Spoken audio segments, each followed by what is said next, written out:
ஒவ்வொரு கட்சியும் திமுக கூட்டணியில் வந்து அந்த தொகுதி பங்கீடு சம்மந்தமாக பேசிக்கிட்டு இருக்காங்க. நீங்கள் திமுக கூட்டணியில் இருக்கீங்க. வாழ்வுரிமை கட்சியுடைய தேர்தல் வியூகம் அப்படின்னா என்ன சொல்லுங்கள்? தமிழக வாழ்வுரிமை கட்சி இந்த நாடாளுமன்ற தேர்தலில் போட்டியிட வேண்டும் என்று விரும்புகிறது. மாண்புமிகு தமிழ்நாடு முதல்வர் அவர்கள் தற்போது வெளிநாட்டு பயணத்தில் இருக்கிறார். அவர் வந்த பிறகு எங்களுக்குரிய இடத்தை கேட்டு நாங்கள் அவரிடத்தில் முறையிட இருக்கிறோம். அல்லது அவருடைய வழிகாட்டுதலோடு திராவிட முன்னேற்ற கழகம் அமைத்திருக்கின்ற தேர்தல் பணிக்குழுவை சந்திக்க இருக்கிறோம். நீங்கள் வந்து கடலூர் தொகுதியை வந்து விருப்பப்பட்டு கேட்குறதா தகவல் கிடச்சிருக்குன்னு. கடலூர் தொகுதி நீங்கள் கேட்குறதா இருந்தால் கேண்டிடேட் வந்து யார் போட்டியிடுவா? உங்கள் அண்ணன் போட்டியிடுவார் அப்படிங்கிற மாதிரி சொல்கிறாங்க. அது உறுதியான தகவல் தானே? அது அப்படி இல்லை. நம்ம கட்சியில் எல்லாருக்குமான ஒரு வாய்ப்பை கோரி கேட்போம். உங்களுக்கு தெரியும், நாடாளுமன்ற தேர்தல் என்பது 6 சட்டமன்ற தொகுதிகளை உள்ளடங்கிய ஒரு தொகுதி.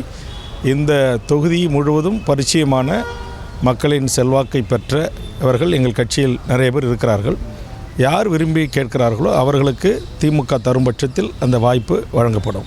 இப்போ கடலூர் தொகுதியை பொறுத்த வரைக்கும் ஏற்கனவே அமைச்சர் MRK அவர்களுடைய மகன் கதிரவன் இருக்கார். அவரும் அந்த தொகுதியில் போட்டியிட ஆசைப்படுறதா தகவல் வருதுங்கன்னா, இப்போ தமிழ்நாட்டில் பல தொகுதிகள் இருக்கும்போது அண்ணன் வேல்முருகன் கடலூர் தொகுதியை தேர்ந்தெடுப்பதற்கான காரணம் பர்டிகுலராக ஏதாவது காரணம் இருக்குங்களாண்ணா?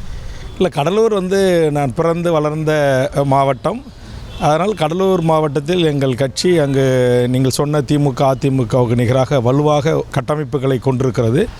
அங்கு இருக்கின்ற அத்தனை பூத்துகளிலும் எங்களால் பூத் கமிட்டி உருவாக்கப்பட்டிருக்கிறது. எல்லா கிராமங்களிலும் எங்கள் கட்சிக்கான கிளை அமைப்புகள் இருக்கிறது. ஆதலால் கண்டிப்பாக அந்த தொகுதி எங்களுக்கு கிடைத்தால் 100க்கு 100% நாங்கள் வெற்றி பெறுவோம் என்கிற வெற்றியின் அடிப்படையில் நாங்கள் கடலூரை கோருகிறோம்.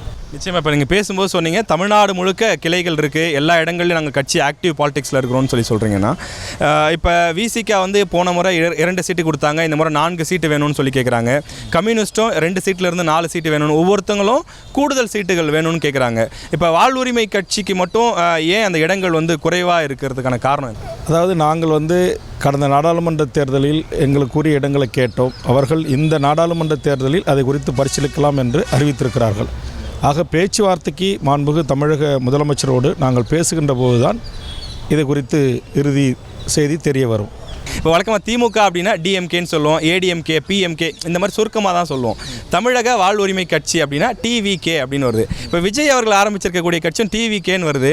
இப்போ இந்த விஷயத்தை நீங்கள் கேள்விப்பட்டீங்களா? கேள்விப்படும் போது உங்கள் மனநிலை எப்படி இருந்து? இல்லை, அவர் வந்து டிவிகே விஜய் அப்படின்னு வைத்திருக்காரு. நாங்கள் வந்து தமிழக வாழ்வுரிமை கட்சி, அதற்கான ஆங்கில சுருக்கம் டிவிகே. முகநூல் பக்கத்தில் பேஜ் கிரியேட் பண்ணியிருக்காங்க. அதில் டிவிகே விஜய் ரசிகர்களோ அல்லது விஜயினுடைய கட்சி தொண்டர்களோ யார் இணையத்தில் சென்று டிவிகே என்று அடித்தால் எங்கள் தமிழக வாழ்வுரிமை கட்சியினுடைய பெயர் தான் வருகிறது. எங்களுடைய போராட்டங்களும் எங்களுடைய நிகழ்ச்சிகளும் தான் இடம்பெறுகிறது.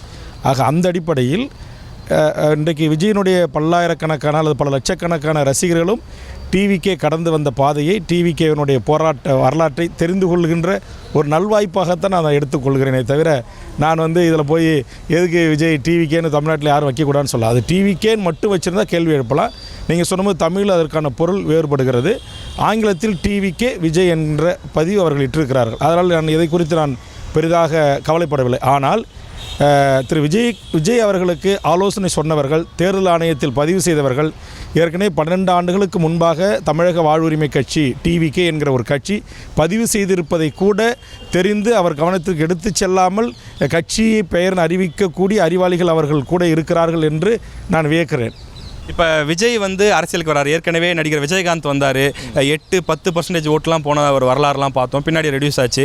அதே மாதிரி நடிகர் ரஜினிகாந்த் வர்றதா சொன்னார், அதுக்கப்புறம் வந்து வரலன்னு சொல்லி வித்ட்ரா பண்ணிக்கிட்டாரு.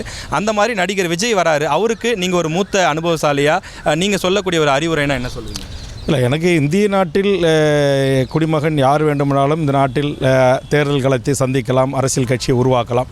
அந்த அடிப்படையில் நடிகர் விஜய் உருவாக்கியிருக்கிறார். மக்கள்தான் எஜமானர்கள், மக்கள்தான் இதற்குரிய அங்கீகாரத்தை வழங்குவார்கள். ஆனால் தமிழக மக்கள் விஜய்க்கு வழங்குவார்களா என்பதை நாம் பொறுத்திருந்து தான் பார்க்க வேண்டும். அந்த அடிப்படையில் என்னை பொறுத்தவரையில் தமிழக வாழ்வுரிமை கட்சி கடந்த 12 ஆண்டு காலமாக இந்த மண்ணுக்கும் மக்களுக்கும் மொழிக்கும் இனத்திற்குமான எங்கு மக்களுக்கு பாதிப்பு ஏற்பட்டாலும் உடனடியாக களத்தில் நின்று போராடி மக்களோடு மக்களாக இரண்டர கலந்து மக்களின் வாழ்வுரிமை களத்தில் நின்றிருக்கிறது. அப்படி அருமை நண்பர் விஜய் அவர்கள் நிற்க வேண்டும் என்பதுதான் என்னுடைய ஒரு வேண்டுகோளை தவிர, மற்றபடி ஜனநாயக நாட்டில் அரசியல் கட்சி துவங்குவதற்கான எல்லா உரிமைகளும் இருக்கிறது என்பதாகத்தான் நான் பார்க்கிறேன். செய்திகளை உடனுக்குடனும் துல்லியமாகவும் தெரிந்து கொள்ள சப்ஸ்கிரைப் பண்ணுங்க.